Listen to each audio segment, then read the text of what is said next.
Mukunda jewellers మొట్టమొదటి factory outlet ఇప్పుడు కూకట్పల్లి, కొత్తపేట్, సోమాజిగూడ మరియు ఖమ్మంలో. ప్రపంచంలో ఉన్న అమ్మలందరికీ పాదాభివందనం. ప్రపంచంలో తల్లిని మించిన యోధులు ఎవ్వరూ లేరు. అంకుల్ జై. షోకి వచ్చారు సోహిల్ మీద, మీ ఒపీనియన్ అంటే ఏంటి? మొదటి నుంచి కూడా చిన్నప్పటి నుంచి చాలా ప్రేమ సోహెల్ అంటే. సోహెల్ని మేము బాగా చూసుకున్నాం, మంచిగా చదివిపించినాం, ఏ కష్టం లేకుండా చూసుకున్నాం ఇంటి వాళ్ళ వరకు. కష్టం లేకుండా చూసుకున్నాడు. మేము ఐదుగురం, నేను రోషన్, నేను, ముగ్గురు సిస్టర్స్, నాకు ఒక అక్క, నేను, తర్వాత ఇద్దరు చెల్లెలు, ఒక తమ్ముడు. ఓకే. సో లాస్ట్ టైం కూడా ఇదే చెప్పిన కొన్ని దాంట్లో. సో సింగరేన్ జాబ్, డాడీ బొగ్గు పని చేస్తూ ఆ బొగ్గు తట్టలో వేసుకొని, సింగరేణి అంటే అండర్ గ్రౌండ్లో, ఇప్పుడు మీ లిఫ్ట్ ఈజీగా ఉన్నది యాక్సెస్. అప్పుడు ఎన్ని కిలోమీటర్ నడిచేటోడు నువ్వు? అప్పుడు మా లోపలనే 5 కిలోమీటర్లు 6 కిలోమీటర్లు 5 కిలోమీటర్ నడిచేవాళ్ళు ఒకప్పుడు. సో నడుచుకుంటూ వెళ్ళి ఆ తట్టలో బొగ్గు వేసి అది వెనకాల ఇట్లా పట్టుకొని వెళ్ళేవాడు కదా, ఇట్లా వెళ్ళి తీసుకెళ్ళి ఆ డబ్బాలా పోసేది మా daddy. So it's all about like he started his career with labour. ఒక లేబర్ లాగా, ఒక సింగరేణి లేబర్ లాగా వర్క్ చేస్తూ అలా సూపర్వైజర్ దాకా వచ్చారనమాట.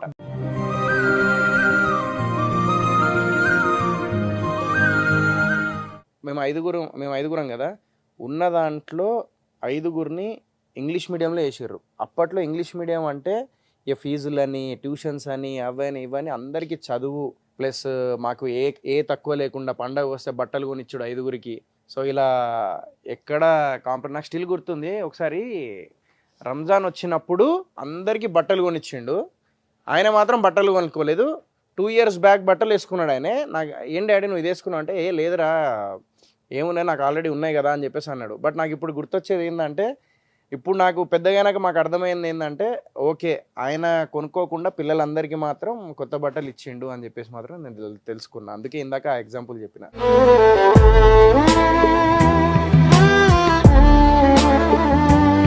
మా ఫాదర్ నన్ను ఇంతవరకు పెంచి, అంత ప్రేమగా పెంచి, ఆ కాన్ఫిడెంట్తో పెంచినందుకు, నేను ఆ కాన్ఫిడెంట్తో బిగ్ బాస్కి వెళ్ళి ఆ అమౌంట్ వచ్చిన దాంట్లోకి వెళ్ళి ఆ అమౌంట్ ఏదైతే నాకు వచ్చిందో, అప్పుడు నేను మా సిస్టర్ మ్యారేజ్ చేసిన, కొంచెం బరువు మా డాడీది నేను తీసుకున్నా. He felt very happy. అప్పటి నుండి అబ్బాయి తీసుకుంటాం.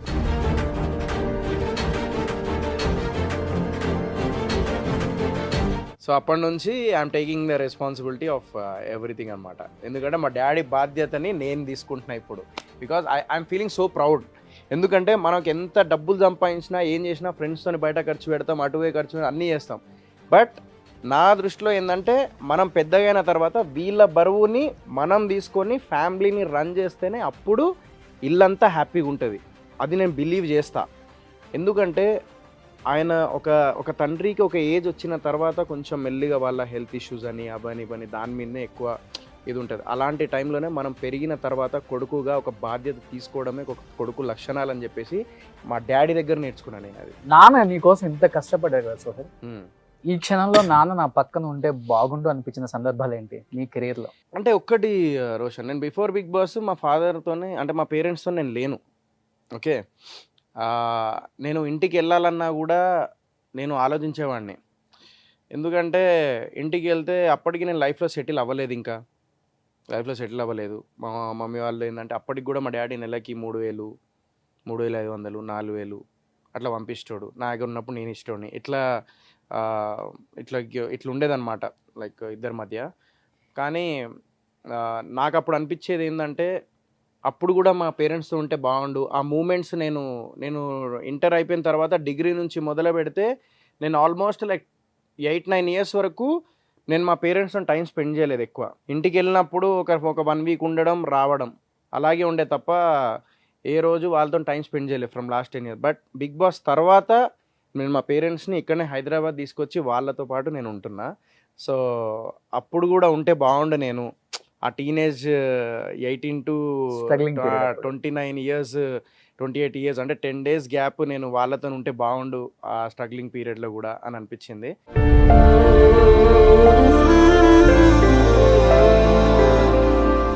యాక్చువల్గా అంకుల్ 6 సంవత్సరాలు వచ్చేదాకా పిల్లలు తల్లిదండ్రులను వదిలిపెట్టి ఉండలేరు అంటారు. 60 ఇయర్స్ వచ్చిన తర్వాత పేరెంట్స్ పిల్లల్ని వదిలిపెట్టి ఉండలేరు అంటారు. అలా ఒక 6-7 ఇయర్స్ తన ఇండస్ట్రీకి వచ్చి కష్టపడే క్రమంలో వద్దని కొంచెం దూరంగా ఉన్నప్పుడు బాగా బాధపడే వల్ల మేము బాధపడేది, గుర్తుకొచ్చేది. వచ్చినోడు ఒక వారం రోజులు ఉండిపోయింది, ఇంకో వారం రోజులు ఉంటే అయిపోవు కదా అన్నట్టుగా అనుకున్నా. ఇప్పటికి కూడా బాధలు ఉంటాయి వచ్చాయి. ఇప్పుడు అందుకే ఇక్కడ ఉంటాను కదా మేము 2 ఇయర్స్ అయితే. ఇప్పుడు కూడా అందుకనే ఉంటాను. ఇప్పుడు పోతామంటే మమ్మల్ని అసలుకే పోనీయా ఊర్లో పోనీయా నేను, నువ్వు ఈడనే అక్కడికి ఉండు, అర్థం ఇక్కడనే ఉంటుంది. ఉండు. వీళ్ళు ఇప్పుడు భూములు కూడా వాడే చూసుకుంటాను, ఇక కవులకి ఇచ్చి అవి అంతా ఇక వాడే చూసుకుంటాడు. ఇప్పుడు ఏం లేదు, నా మీద బరువు అన్నదే లేదు ఇప్పుడు. నేను కూడా ఇక వాళ్ళ 5గురిని కూడా మనసు నొప్పించి ఎప్పుడు మాట్లాడా.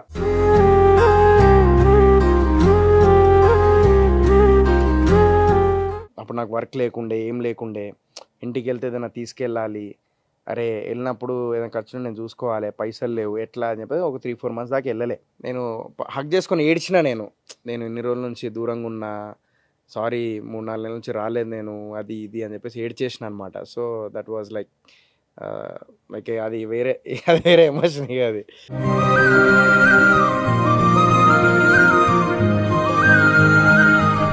బట్ నాన్నకి ఎప్పుడన్నా థ్యాంక్స్ చెప్పిన సందర్భం ఉందా?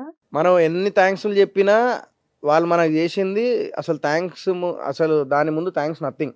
థ్యాంక్స్ అనేది ఇట్స్ లైక్ బయట వాళ్ళకి థ్యాంక్స్ చెప్పొచ్చు, కానీ మన వాళ్ళకి అనేది థ్యాంక్స్ అనేది నేను చెప్పాను. మా ఫాదర్కి కానీ మదర్కి కానీ ఎవరికి నేను థ్యాంక్స్ అని చెప్పాను నేను. అంకుల్, సోహెల్లో మీకు నచ్చేది ఏంటి, నచ్చంది ఏంటి అసలుకి? నచ్చేది అంటే వాడు కోపం చేస్తాడు, అప్పుడే ఆ కోపాన్ని తీసేసుకొని మనసులో పెట్టుకోడు. రెండు మాకు అదే నచ్చుతుంది. ఓకే. ఎంత కోపం మీద ఉన్నాడో అంత శాంతంగా ఉంటాడు. మళ్ళీ ఎప్పుడు అడగలేదా ఎందుకు అంత కోపం వస్తుంది నీకు అని? ఎందుకంటే మీరు చాలా కూల్ కామ్ ఫ్రెండ్స్ లెక్కనే మాట్లాడుకుంటాం. ఇక మేము అనుకుంటాం ఇక మా తాత కూడా ఇట్నే ఉండే, ఇక తాత బుద్ధులు వచ్చినాయి మంచోడు. ఇప్పటికి కూడా మా తాతలు, మా చిన్నమ్మలు గిట్ట అందరూ తాతనే పిలుస్తారు.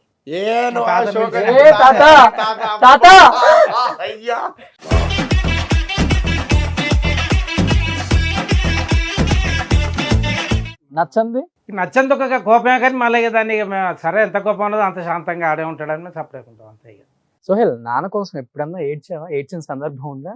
ఏడ్చిన సందర్భం అంటే డాడీకి ఇప్పుడు ఒకటే కిడ్నీ ప్లస్ హార్ట్ ఆపరేషన్ అయింది. సో ఓపెన్ హార్ట్ సర్జరీ అయింది. ఒకటే కిడ్నీ ప్లస్ బ్రెయిన్లో బ్లడ్ క్లాట్ అయి ఉన్నది ఇప్పటికి కూడా. So he's using the tablets. ఇప్పటికీ కొన్ని మర్చిపోతూ ఉంటాడు అనమాట. కొన్ని నేను ఒకసారి అంటే ఓపెన్ హార్ట్ సర్జరీ అయినప్పుడు ఈ బ్రెయిన్కి ఇదైంది. ఈ కిడ్నీ ఏమో యాక్సిడెంట్లో ఇదైంది 20 years బ్యాక్. సో ఆ బ్రెయిన్లో అంటే ఈ ఓపెన్ హార్ట్ సర్జరీ అయినప్పుడు బ్రెయిన్లో బ్లడ్ క్లాట్ అయిందనమాట. సో ఆ టైంలో 2 days వరకు బాగానే ఉండే. ఓపెన్ హార్ట్ సర్జరీ అయింది, 24 hours అయింది, ఇంకా కాన్షియస్లోకి రావట్లేదు. సో ఆ రోజు నేను ఇంకా మొత్తం డౌన్ అయిపోయినా, ఏం అర్థమవుతలేదు. డాక్టర్స్ ఇప్పటికీ కాన్షియస్లోకి రావాలి అది ఇది అని చెప్పేసి కొంచెం టెన్షన్లో ఉండే. బట్ ఆ రోజు నేను కాన్షియస్లోకి వచ్చారు అని చెప్పేసి వెళ్ళి డాడీని ఇట్లా బెడ్ మీద ఉన్నప్పుడు ఇట్లా కలిసినప్పుడు అది పెడతారు కదా, అదంతా సెటప్ ఉంది, అదంతా ఇట్లా చూసి నన్ను ఎవరైనా ఏమని అడుగుతారు, అరే ఆపరేషన్ అయింది ఓకే అది ఇది అని అడుగుతారు కదా. ఆయనే ఖాళీ అబేటే అని అడిగిండు, తిన్నావా అని అడిగిండు. ఫస్ట్ ఎవరైనా బాగున్నావా, అరే ఏంద్రా అది ఏదైనా అడుగుతా, తిన్నావా అని అడిగిండు. ఐ వాజ్ లైక్ ఇక లిటరల్లీ ఏడ్చిన నేను. ఎందుకంటే ఇప్పటికి కూడా 3 పూటలు ఫోన్ చేసి తిన్నావా, మధ్యాహ్నం ఫోన్ చేస్తాడు తిన్నావా, రాత్రి ఫోన్ చేస్తాడు తిన్నావా, ఇదే తిన్నావా, ఖాళీ అబేటే అది ఇది అని చెప్పేసి అడుగుతాడు. నేను ఇంటికి పోగానే రాత్రి 12 అయినా కూడా వచ్చి తిన్నావా అని చెప్పేసి అడుగుతాడు. సో మా డాడీకి అది అందరినీ అడిగే అలవాటు ఉంది. సో ఆ రోజు మాత్రం ఐ వెంట్ సో ఎమోషనల్ అనమాట.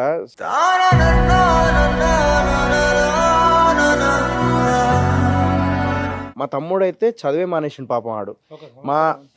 మా డాడీ తర్వాత అంత రెస్పాన్సిబిలిటీ ఇంటికి తీసుకొని, నేను ఫైనాన్షియల్గా రెస్పాన్సిబిలిటీ తీసుకుంటానేమో, బట్ మిగతా అంత రెస్పాన్సిబిలిటీ వర్క్స్ కానీ అదంతా నా తమ్ముడు సబిల్ గాడు తీసుకుంటాడు. మా ఫాదర్ ఎట్లనో వాడు అంతే, ఇద్దరు ఈక్వల్ నాకు. వాడు అందుకే నా ఫోన్లో మై హార్ట్ అని ఉంటుంది, మై హార్ట్ 2 అని ఉంటుంది.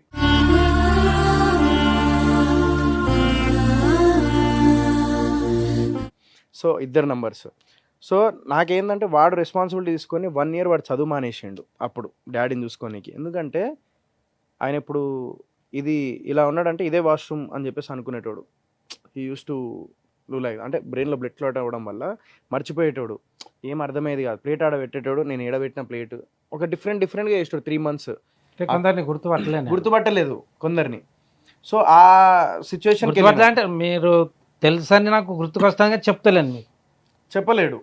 సో అలా పిలవలే. సో అలా 3 months ఉండే. I literally cried. మళ్ళీ ఒకసారి ఆ 3 monthsలో ఒకసారి ఫిట్స్ కదా, ఇది ఫిట్స్ వచ్చేసి నురుగు వచ్చేది. ఇమ్మీడియట్గా ఫోన్ రాగానే ఇట్లా వణుక్కుంటూ వెళ్ళిన ఆ రోజు. సో ఇలాంటి సిచ్యువేషన్స్ వచ్చినాయి. అప్పటి నుంచి ఇప్పుడు నేను ఊరికి వెళ్తే నువ్వు 2 రోజుల కంటే ఎక్కువ ఉండద్దు, నువ్వు రా అంట. ఎందుకంటే నేను ఇప్పుడు ప్రాపర్ ఆయన డైట్ ఫుడ్ కానీ లేకపోతే ఆయన మెడిసిన్స్ కానీ అవన్నీ ప్రాపర్గా నువ్వు ఇంట్లోనే ఉండు, డైలీ వాకింగ్కి వెళ్ళు, రా, అంతే, అంతవరకే, నిన్ను చూసుకుంటా నేను, నువ్వు ఎటు వెళ్ళొద్దు అని భయం నాకు. ఎందుకంటే ఫిట్స్ అప్పుడు వచ్చినప్పటి నుంచి నేను ఒక్కరిని ఆయన పంపించాలంటే నాకు భయం. అది. సో అదే అప్పుడు ఏడిచిన ఇది సందర్భం. Great sun.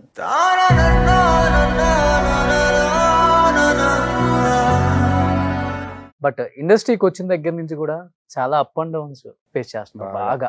ఇప్పటికి కూడా నాన్నకి చెప్పుకొని బాధపడిన సందర్భాలు, లేకపోతే నువ్వు ఒక్కడే కూర్చొని ఏడ్చిన సందర్భాలు ఉన్నాయి? అంటే ఇటు మమ్మీ ఇటు డాడీ. మొన్ననే మమ్మీ డాడీ రేజా బిట్కే పాస్ మా రేజా మా బీచ్ మే ఆకే బోలా అని నేను వచ్చి మొన్ననే రీసెంట్లీ టెన్షన్ పడుతున్నా, క్యా హై ఫిలిం రిలీజ్ హోరా, అవి టెన్షన్ హోరా, అంటే టెన్షన్ అవుతుంది, సినిమా రిలీజ్కి ఉంది, పబ్లిసిటీ ఎట్లా ఏం అర్థమైతలేదు అంత అది ఇది అని. అంటే ఏం టెన్షన్ తీసుకోకు, ఇది కాకపోతే ఇంకోటి కాకపోతే అది కూడా కాకపోతే నీకు ఎందుకు, ఏదో పని చేసుకుంటా బతుకు, 30,000 40,000కే బతుకు, ఏమైతుంది అని అంటాడు. అంతే కదా మరి, రంది పెట్టుకొని ఏం చేస్తాడు. అదే. సో ఆలోచన అన్నది ఉండదు.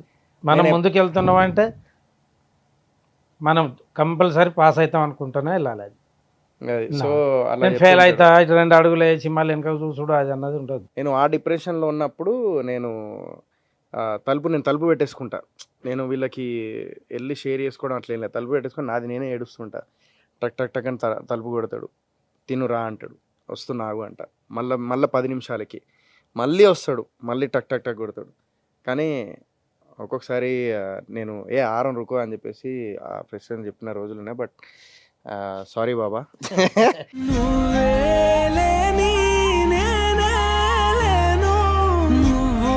సో అట్లా. సో ఒక్కొక్కసారి అట్లా ఆ ఫోన్లో మాట్లాడుతూ ఉంటా, చిరాకు. ఆ టైంలో పాపం వచ్చినప్పుడు నేను సడన్గా ఆరం బాబా రుకోనా మై ఖాతోమ్మాయి అని చెప్పేసి ఇట్లా కొంచెం ఇది చేసిన రోజులు ఉన్నాయి.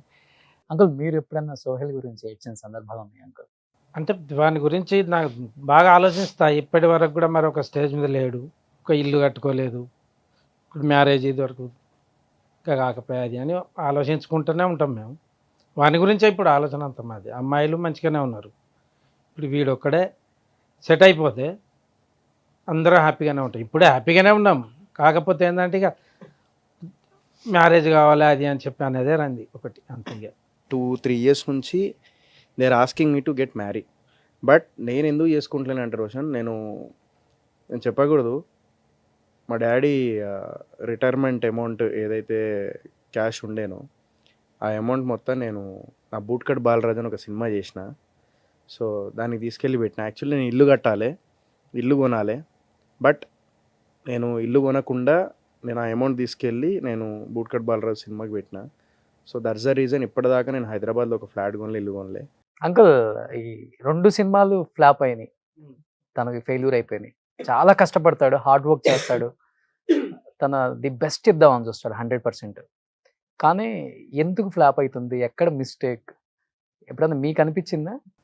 నాకైతే ఏం అనిపించలేదు. అది 2 సినిమాలు మేము చూసినా మంచిగానే అనిపించింది, కానీ ఎందుకు చూడలేదు, మన పబ్లిక్ ఎందుకు రాలేదు అన్నది నాకే అర్థం కాలేదు. అంకుల్ ఇప్పుడు మిస్టర్ ప్రెగ్నెంట్ తీశారు, ట్రైలర్ కూడా చూశాను నేను, నాకైతే పిచ్చిగా నచ్చేసింది. బాబుకి ప్రెగ్నెంట్ గా చూసినప్పుడు ఎలా అనిపించింది సోహెల్ బాబుకి? నువ్వు సినిమా చూసినావు కదా మిస్టర్ ప్రెగ్నెంట్?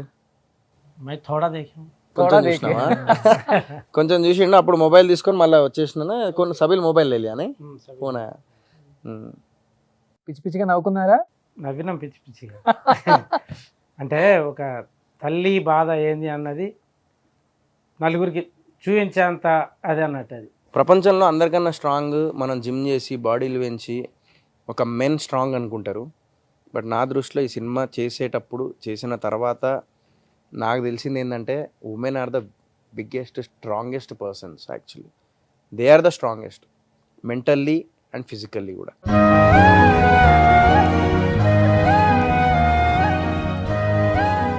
మనుషుల విలువల గురించి ఇంత బాగా చెప్తావు సోహెల్, ఎందుకని ఒక్కొక్కసారి టంగ్ స్లిప్ అవుతుంటావు? మన ఈ మధ్య ఎక్కడ నా కొడకల్లారా అని కూడా. నేను యాక్చువల్లీ అప్పుడే కింద మా ట్రైలర్ లాంచ్ అయిపోయిన తర్వాత యూట్యూబ్లో ట్రైలర్ వచ్చేసింది. కింద కమెంట్స్ చూస్తూ ఉన్నా నేను అప్పుడే అదే రోజు. సంథింగ్ ట్రైలర్కు టీజర్కు సంథింగ్ కింద కమెంట్స్. అంటే నాకు ఏంటంటే కష్టపడి నేను చేస్తున్నప్పుడు అంటే తర్వాత తెలుసుకున్నది ఏంటంటే నాకనే కాదు, every one face that situation until you get success. ఒకసారి చిరంజీవి సార్ మీద గుడ్డు ఎలక్షన్ టైంలో అప్పట్లో గుడ్డు పడినా కూడా హీ డిడెంట్ రియాక్ట్ అవ్వలేదు. ఆయన ఓపికతోని అప్పుడు కూడా స్మైల్ ఇస్తూ హీ టుక్ దాట్. దాన్ని ఏదో ఇంకా ఇష్యూ చేయాలని చెప్పేసి చూడలేదు, అక్కడికే ఓకే ఆయన వర్క్ ఆయన చేసుకుంటూ వెళ్ళిపోయారు. That's why he became megastar.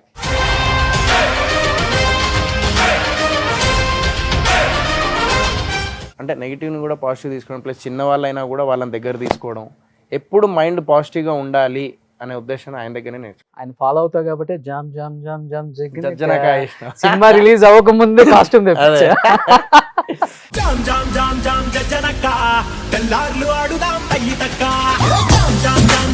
నాన్నకు ప్రేమతోలో నాన్న తీసుకొని చేయ కాబట్టి నాన్న పట్టుకొద్దాం. చిన్నప్పుడు ఏదైనా ఒక మంచి సందర్భం, గుడ్ ఆర్ బ్యాడ్ రెండు నీకు బాగా గుర్తుందంటే నాన్నతో ఏమని చెప్తావు? నేను వీడియో గేమ్ నేను 13 కిలోమీటర్ మా పెద్దమ్మ కొడుకు వాళ్ళ ఇంట్లో వెళ్ళి గోదావరిఖనిలో, సెండర్ఖాన్ నుంచి గోదావరిఖని 13-14 కిలోమీటర్స్, అక్కడికి వెళ్ళి నేను వీడియో గేమ్ ఆడేటోడిని. ఆడితే అరే ఇడు వెళ్ళి ఆడి వస్తున్నాడు అంత దూరం వెళ్ళి 13-14 కిలోమీటర్స్ వెళ్ళి అని చెప్పేసి నేను నవోదయ క్లాసెస్కి వెళ్ళి ఈవినింగ్ నేను వస్తూ ఉంటే రోడ్డు క్రాస్ చేయడానికి ఎప్పుడు మా డాడీ నేను రోడ్డు క్రాస్ చేయాలన్నమాట. మేమందరం రోడ్ క్రాస్ చేసేటప్పుడు మా డాడీ అక్కడ ఉండేటోడు, వచ్చి రోడ్డు క్రాస్ చేసి తీసుకెళ్తేనే మేము వెళ్ళేవాళ్ళం అనమాట. అట్లా చూసుకున్నాడు 5గురిని. సో సర్ప్రైజ్ వీడియో గేమ్ ఇచ్చిండు. That was the best moment.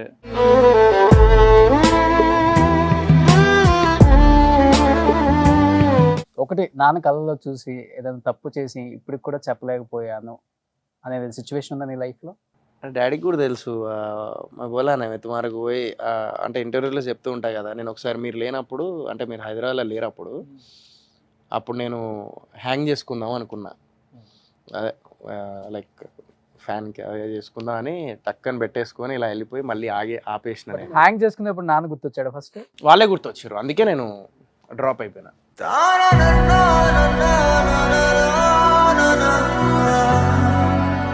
So ఎప్పుడు చేద్దాన్ని ఫిక్స్ అయిపోయినా, కష్టమైనా నష్టమైనా ఐ షుడ్ ఫైట్ అని చెప్పేసి అప్పటి నుంచి ఇంకా ఫైట్ స్టార్ట్ చేసిన.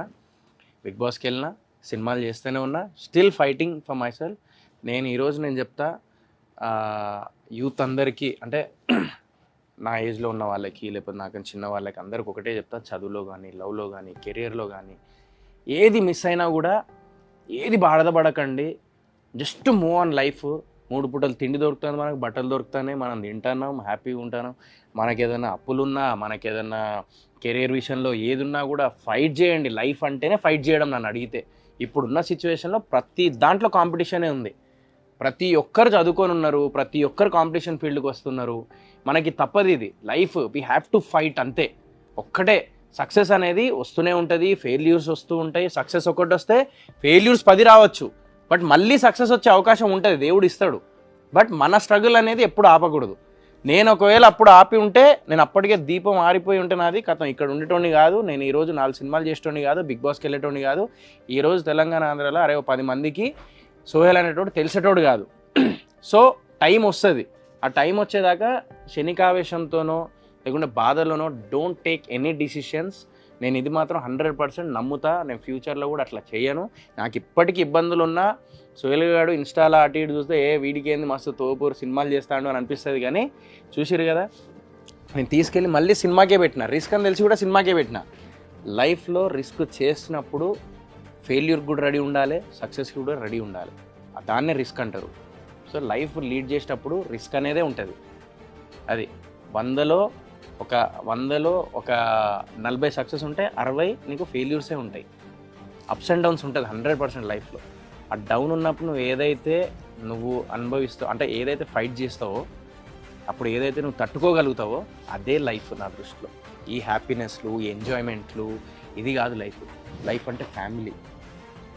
ఒకటి ఫ్యామిలీ, 100% ఫస్ట్ ఫ్యామిలీ. నిన్ను ఇష్టపడే వాళ్ళు, ఫ్రెండ్స్ సర్కిల్, వాళ్ళు ఉన్నంత వరకు నీ లైఫ్ నడుస్తూనే ఉంటుంది. Don't worry.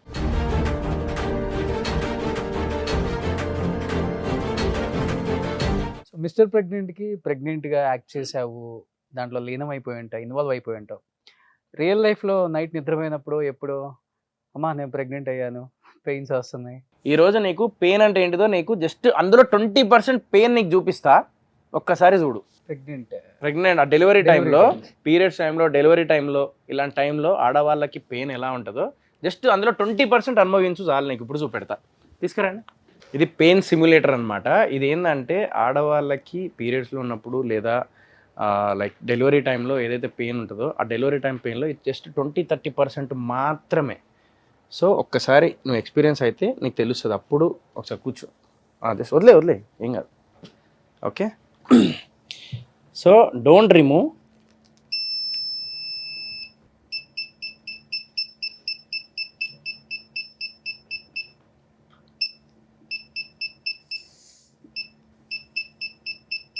చాలు ఏం చాలు? హెవీగా ఉంది. హెవీగా ఉంది ఏంది బ్రో? అది జస్ట్ 20% కూడా కాదు ఇది. ఇప్పుడు నేను తక్కువలో పెట్టినా నీకు. ఇగో ఎందుకు ఏం కాదు, ఒక్క నిమిషం. నువ్వు అరే జస్ట్ నువ్వు ఒకసారి పెయిన్ తెలుసుకో. నువ్వు ఫస్ట్ నేను ఒక్క నిమిషం పెయిన్ తెలుసుకో బ్రో.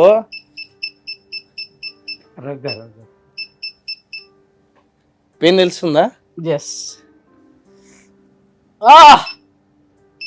ఏమైంది? షూరా? షూర్. ఎట్లుంది చెప్పు. ఆపేస్తే చెప్తా, లేదు చెప్పు బ్రో. ఆపేస్తే వస్తుంది. చెప్పు ఎట్లుంది ఇది? అరే ఒక ఎక్స్పీరియన్స్ చెప్పు. అమ్మ గొప్పతనం తెలుస్తుంది. చెప్పు అమ్మ గొప్పతనం. రెండు చెప్పు. రెండు చెప్పు, అప్పుడు నేను ఆపేస్తా. భూదేవికి ఉన్నంత ఓపిక అమ్మకి ఎందుకు ఉందో ఇప్పుడు అర్థమవుతుంది. అమ్మ గురించి ఏం చెప్పలేము ఇంకా. చెప్పు. జస్ట్ 20% మాత్రమే తీసేసాక చెప్తా.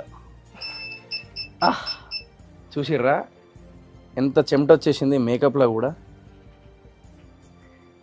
సో ఇది జస్ట్ 20%. ఆడవాళ్ళు పడైపోయింది జస్ట్ 20%. నేను ఈరోజు 20%, 20 కూడా కాదు, 15-20% మాత్రమే నీకు ఇచ్చింది. అది ఎలా ఉంటుందంటే ఇంకా మొత్తం ఇంకా ఇరిగిపోయిన పటపట లోపల అనేటట్టు ఉంటుంది అది. చూడు నువ్వు ఎట్లా అయిపోయినావు చూడు. ప్రపంచంలో ఉన్న అమ్మలందరికీ పాదాభివందనం.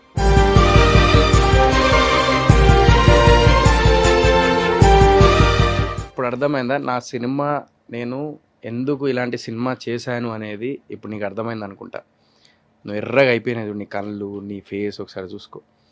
ఇది 20% అంటే వాళ్ళు ఎంత అనుభవిస్తారో నేను యాజ్ ఎ మెన్గా నేను చూపించిన. యాజ్ ఎ మెన్గా మనము ఒకవేళ అలాంటిది మనకు సిచ్యువేషన్ వస్తే ఎలా ఉంటుంది అనేది ఈ మిస్టర్ ప్రెగ్నెంట్ ద్వారా నేను చెప్పడం జరిగింది. అందుకే నేను ఈ సినిమాను ఒప్పుకోవడం జరిగింది. ఏదైనా చేయొచ్చు, లవ్ స్టోరీ చేయొచ్చు, కమర్షియల్ సినిమా చేయొచ్చు, ఏదైనా చేయొచ్చు, కల్ట్ మూవీ చేయొచ్చు, అడల్ట్ మూవీ చేయొచ్చు, ఏదైనా అందరు యూత్ వచ్చి చూసేలాగా. బట్ ఈ సినిమా ప్రతి తల్లితోని వెళ్ళి చూసే సినిమా ఇది. అండ్ ప్రతి హస్బెండ్, ప్రతి కొడుకు, ప్రతి కూతురు వెళ్ళి సినిమా చూసిన తర్వాత 9 నెలలు మా అమ్మాయి ఎలా మోసింది అనేది వాళ్ళ మదర్స్ వెళ్ళి అడుగుతారు. వాళ్ళు డెఫినెట్గా వాళ్ళ మదర్ని వెళ్ళి అడుగుతారు. సో అది ఈ సినిమా గొప్పతనం మిస్టర్ ప్రెగ్నెంట్. ఇంకొకటి ట్రైలర్కి నాగార్జున గారు వచ్చారు.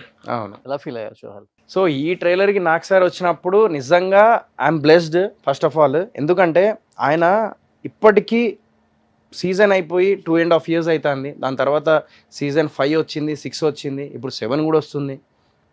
కానీ ఇప్పటికీ ఆ కంటెస్టెంట్స్ని కానీ అందరినీ, మొన్న కూడా ప్రోగ్రామ్ ఉంటే అందరినీ దగ్గర తీసుకొని ఆ హ్యాపీనెస్ ఒక ఫ్యామిలీ లాగా, అరే మనోడు అది అని చెప్పి నేను ఒక్కటే క్వశ్చన్ సార్ దగ్గరికి వెళ్ళి ఒకటే అడిగిన. ఆ రోజు నాకు స్టిల్ గుర్తుంది.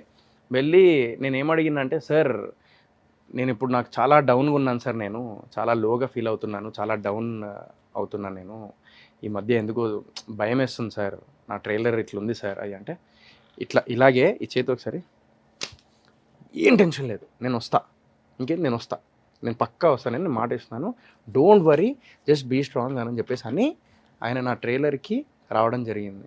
ఇంతకన్నా ఎవరన్నా అడిగినప్పుడు అరే నీ ధైర్యం ఏంది అన్నప్పుడు నాకు సార్ ఉన్నారు, నాకు చిరంజీవి సార్ ఉన్నారు అని చెప్పేసి అనడంలా ఇంకా ఇంతకన్నా గొప్ప ఎగ్జాంపుల్ నేను ఏం చెప్పలేను. ఎవరు వస్తారన్న, నాకు ఎప్పుడో బిగ్ బాస్ చేసినామని నేను ఎవరు వస్తారు అట్లా అంత పెద్ద ఆయన ఇండస్ట్రీకి they are the pillars. Chiranjeevi garu, Nagarjuna గారు, వెంకటేష్ గారు, బాలకృష్ణ గారు, వీళ్ళందరూ పిల్లర్స్ వీళ్ళు ఇండస్ట్రీకి. అలాంటి గొప్ప వ్యక్తులు అందులో ఇద్దరు నన్ను మోటివేట్ చేస్తున్నారు, ఎంకరేజ్ చేస్తున్నారు, ఆ ధైర్యాన్ని ఇస్తున్నారు. ఆ ధైర్యంతోనే నేను ముందుకు వెళ్తున్నా. Great, wish you good luck. And డెఫినెట్గా మూవీ మంచి హిట్ అవ్వాలి. Thank you so much Nagarjuna sir for coming to my trailer launch. ఎప్పటికీ మీ రుణం మర్చిపోలేను. మా నాన్న కూడా అంటూ ఉంటారు ఎప్పుడు, అరే నాగార్జున సార్ ఇస్లే తెరా ట్రైలర్ ఆజ్ 10 लोगों को मालूम हुआ అంటే 10 మందికి తెలిసిందిరా. ఆయన ఏంటంటే నాకు ఒక బిగ్ బ్రదర్ లాగా నాకు సార్. సో మా డాడీ కూడా ఫుల్ హ్యాపీ ఉండే ఆ రోజు. So thank you so much నాకు సార్, థ్యాంక్ యూ. ఇది పెట్టేసి నన్ను అయోమయంలో పెట్టేసి ఆ పెయిన్ భరించేటప్పుడు అమ్మ గురించి 2 చెప్పన్నావు కదా, మీ అమ్మ గురించి నువ్వేం చెప్తావు అసలు? ఈ సినిమా షూట్ చేసి ఇందాక ఒక ఎక్స్పీరియన్స్ సరే ఇందాకే నువ్వు క్వశ్చన్లోనే ఆన్సర్ ఉంది. ఈ కాలంలో ఒకరిద్దరికే వాళ్ళు అమ్మో అని చెప్పేసి అంటున్నారు. అలాంటిది మా 5గురిని ఇప్పుడు చిన్నపిల్లలు ఎవరన్నా ఒక్కరిని హ్యాండిల్ చేయడానికే మనము అరే పరిగెత్తంటారు. ఇగో ఒక 5 నిమిషాలు మోస్తే ఒక 10 నిమిషాలు అరగంట మోసిన తర్వాత తీసుకెళ్ళి ఏవో నా బిడ్డను పట్టుకో, లేదంటే నా కోడల్ని ఇట్లా పట్టుకో, లేదంటే నా అల్లుని పట్టుకో అని చెప్పేసి ఇస్తారు చెల్లె వాళ్ళ పిల్లల్ని. అలాంటిది మా అమ్మ 5గురిని కానీ 5గురిని మమ్మల్ని అందరినీ ఈక్వల్గా చూస్తూ ఈక్వల్గా 5గురిని తినిపించేది మా మమ్మీ. మేము లంచ్కి వెళ్ళేటప్పుడు పొద్దున్నే లేచి టిఫిన్స్ పెట్టడము మా అందరికీ, ఇదంతా అంత ప్రేమగా చూసుకోవడము. మా నాన్న బరువు బాధ్యతలు తీసుకుంటే మా అమ్మేమో ఉన్న డబ్బులతోని ఎలా ప్లానింగ్ చేసుకోవడం అదంతా మా అమ్మే చేసింది. సో అమ్మ గొప్పతనం చెప్పాలంటే నీకు ఇంతకన్నా ఎగ్జాంపుల్ నేను ఏం చెప్పలేను. 5గురిని పెంచి పెద్ద చేసి ఈ స్థాయికి తీసుకొచ్చిండ్రు అంటే కేవలం మా అమ్మ పెంపకం వల్ల, మా నాన్న ఇచ్చిన ధైర్యం వల్ల. కష్టపడ్డ నాన్నకి మా షోలో ఒక మంచి హక్ ఇచ్చి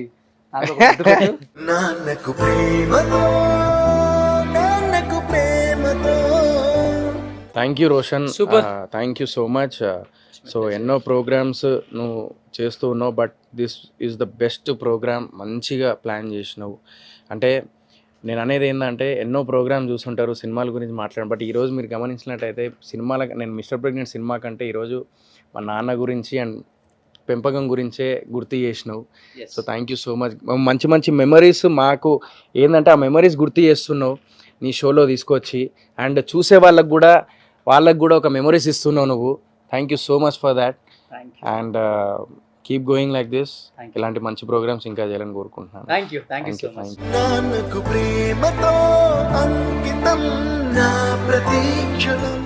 అంకుల్ అండ్ మీరు రాక వచ్చారు. అండ్ సోహెల్, ఈ షోలో భాగంగా షో కంప్లీట్ అయిపోయిన తర్వాత ప్రతి ఫాదర్ ఆటోగ్రాఫ్ని ఇక్కడ తీసుకుంటున్నాం అనమాట.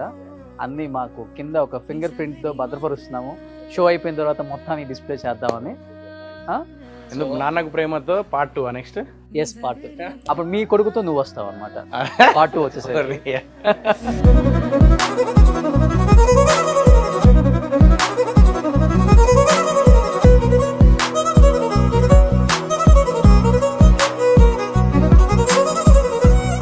లాస్ట్ ఒక్కటే చెప్పాలనుకుంటున్నాను. సో షోలో నా మీద అంటే నేననే కాదు ప్రతి యాక్టర్ ఏదో కష్టపడి సినిమా చేసినప్పుడు కింద కమెంట్లు నెగిటివ్ చేసినప్పుడు, లేదంటే వాళ్ళ గురించి కానీ కించపరిచినట్టు మాట్లాడుతున్నప్పుడు కానీ అప్పుడు ఒకటే గుర్తుపెట్టుకోండి, మాకు పేరెంట్స్ ఉంటారు, మాకు సిస్టర్స్ ఉంటారు, బ్రదర్స్ ఉంటారు. సో వాళ్ళందరూ చూస్తారు కమెంట్స్ కానీ, లేదంటే ఏదన్నా నెగిటివ్ వస్తున్నప్పుడు అలాంటి అవుతూ ఉంటాయి. సో వాళ్ళు బాధపడుతూ ఉంటారు. సో వాళ్ళు బాధపడితే ఆటోమేటిక్ ఫ్యామిలీ మొత్తం డిస్టర్బ్ అవుతుంది. దయచేసి ఎవ్వరు ట్రోల్స్ కానీ లేదంటే నెగిటివ్ కమెంట్స్ కానీ చేయకండి. కమెంట్ చేయకపోయినా పర్లేదు. ఎందుకంటే నేను తీసుకోలేకపోతున్నా బట్ తీసుకుంటా ఇక తప్పదు మీరు. బట్ ఒక భయం స్టార్ట్ అయిపోయింది. సో మోటివేట్ చేయండి, ఎంకరేజ్ చేయండి, అంతే. Thank you so much. Thank you.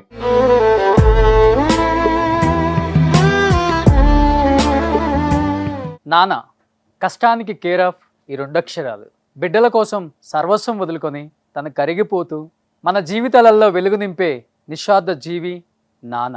అలాంటి నాన్న త్యాగాలను కష్టాలను గుర్తు చేసి గౌరవించుకునే షోనే మన నాన్నకు ప్రేమతో. నాన్నకు ప్రేమతో